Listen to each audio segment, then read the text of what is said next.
আনিস কাণ্ড পড়ে আছে, আসানসোলে ইমাম পড়ে আছে, সাবির মল্লিকের পড়ে আছে। তো এগুলো কি হিন্দু ভোটারদের খুশি করতে এগুলো করেছে? দেখুন, পুলিশ প্রশাসন যদি চায় সবটাই সম্ভব হয়, সেটা প্রমাণ দেখিয়ে দিল।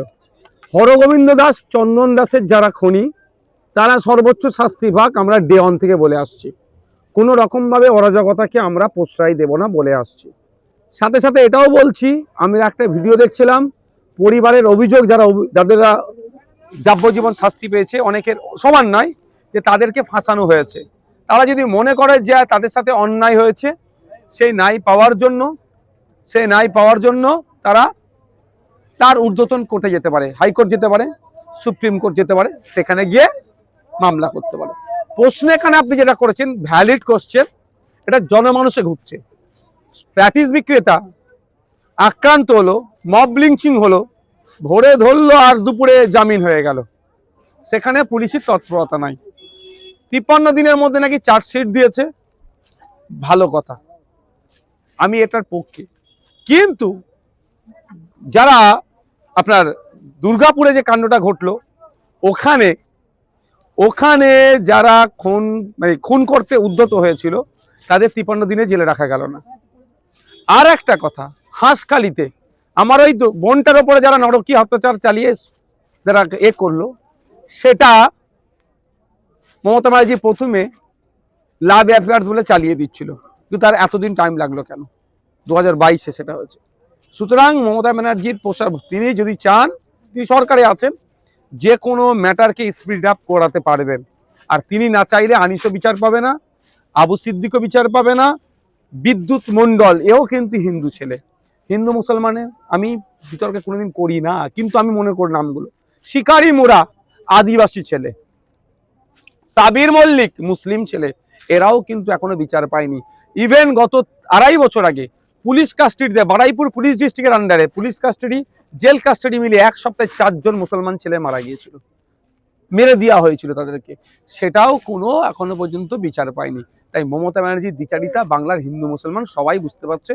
এখন মমতা ব্যানার্জির দরকার একটু হিন্দু ভোট পাওয়ার। মুসলিম ভোটকে ভয় দেখিয়ে পকেটে ভরে নিয়েছে, হিন্দু ভোটকে পকেটে ভরতে হবে, বোকা বানাবে। আমি আবারও রিপিট করছি, হরগোবিন্দ দাস, চন্দন দাসের খুনিরা ছাড় না পায়, তারা সর্বোচ্চ শাস্তি পাক, আমরা ডে ওয়ান থেকে চিৎকার করেছি।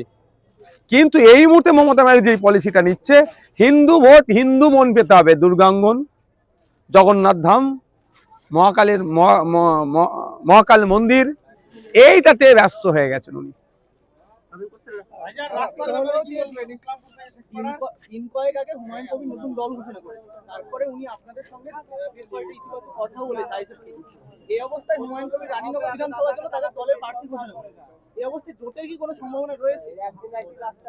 দেখুন, বিজেপি তৃণমূলের বিরুদ্ধে আমরা ঐক্যবদ্ধ লড়াই করতে চাই, সেকুলার ফোর্সগুলোকে এক জায়গায় আনতে চাই, একদম আমাদের ওপেন কথা।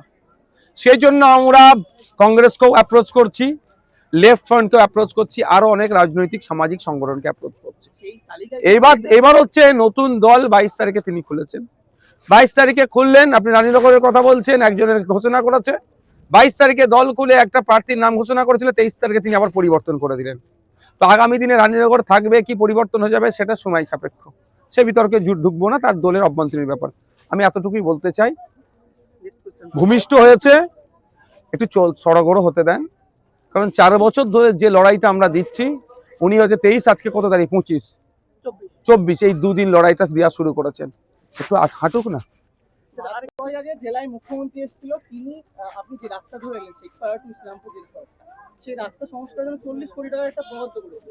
এরপরে তার সম্প্রতি মাসখানেক আগে পূর্ত দপ্তরের কাছে ফান্ড না থাকার অভাবে রাস্তার সংস্কারের কাজ বন্ধ হয়ে গেছে। এই অবস্থায় পুরো এই বিধানসভা পুরোপুরি রাস্তার উপর নির্ভর। জঘন্য রাস্তা, এই রাস্তার সংস্কারের হওয়া দরকার। পূর্ত দপ্তর কি করছে, খেলা মেলা করে হাজার হাজার কোটি টাকা উচ্ছন্নে দিচ্ছে, যেগুলো প্রয়োজন নাই সেখানে হাজার হাজার কোটি টাকা নষ্ট করে দিচ্ছে। আর যেগুলো এসেন্সিয়াল, যেগুলো খুবই প্রয়োজন, রাস্তাঘাট, হসপিটালে ডক্টর, ঔষধ, টিচার, ডাস্টার, চক, শিক্ষা ব্যবস্থা এগুলো এসেনশিয়াল, এইগুলোতে মাথা দিচ্ছে না। তো ব্যর্থ সরকার চলছে, এই সরকারের নামে সার্কাস চলছে। এরা এবার এই রানীনগরের মানুষ, দমকলের মানুষ, শেখপাড়ার মানুষেরা যদি মনে করে এইটাই চলতে থাকুক, তাহলে এই সরকারকে আবার ভোট দেবে। আর যদি মনে করে এটার পরিবর্তন হওয়া দরকার, তাহলে নতুন সরকার নিয়ে আসুন, নতুন পূর্ত দপ্তরের মন্ত্রী নিয়ে আসুন, নতুন অর্থমন্ত্রী আসবে, নতুন মুখ্যমন্ত্রী আসবে, সেটা আমাদেরকে সুযোগ দিক। গভর্নমেন্টের রিপোর্ট অনুযায়ী 60% ভারতীয়রা 100 টাকা প্রতিদিন ইনকাম করতে পারে, যেটা এটা ক্যালকুলেশন করে মোটামুটি 70 কোটি। সেখানে দাঁড়িয়ে রাজ্যে একটা হিন্দু মসজিদ মন্দিরের রাজনীতি চলছে, তো সেইটা আপনি একজন বিধায়ক হিসাবে, একজন নেতা হিসাবে কিভাবে দেখছেন? সরকারের কাজ মন্দির মসজিদ করা নয়, যদিও আমাদের পশ্চিমবাংলা সরকার মসজিদ তৈরি করে না, মন্দিরই তৈরি করছে। এখন সরকারের কাজ হচ্ছে মন্দির মসজিদে যারা যাচ্ছেন তাদের নিরাপত্তা সুনিশ্চিত করা, তাদের অধিকারকে সুনিশ্চিত করা, তারা যে মন্দির মসজিদে যাচ্ছে সুরক্ষা প্রদান করা। তার পরিবর্তে আমরা কি দেখছি, মন্দির মসজিদ বা ধর্মস্থান তৈরির জিগির তুলে মানুষকে বোকা বানাচ্ছে। সরকারের কাজ মানুষের ইনকাম বাড়ানো, ইনকামের দিকে আমাদের ওয়েস্ট বেঙ্গল 23 নম্বর আছে সম্ভবত। আর আমাদের দেশ 2014-তে যা ছিল পার ক্যাপিটাতে এখন পেছন দিকে ছুটছে। কিন্তু দুজনেই ধর্মের জিগির তুলে, কেউ হিন্দুকে বাঁচানোর দায়িত্ব নিয়েছে, কেউ মুসলমানকে বাঁচানোর দায়িত্ব দিয়েছে। কিন্তু হিন্দু মুসলমান আমরা বাঁচছি না, নেতাগুলো সিঁড়ি হতে যাচ্ছে, আমরা হিন্দু মুসলমান ধ্বংস হচ্ছি। ভাইজান, আচ্ছা, মমতা বন্দ্যোপাধ্যায় পুরোহিতরা ভাতা না চাইতে 1,10,000 করে বাড়ালেও আমাদের আজকে রাজ্যের যে ইমাম সংগঠন আজকে ভাতা বৃদ্ধির কারণে তারা সভা করছেন, প্রতিবাদ র্যালি করছেন, কি বলবেন? পুরোহিত ভাতা 1,10,000 কে আপনাকে বলেছে? আমার মনে হয় আমি দুর্গা পুজো অনুদান বলতে পারেন।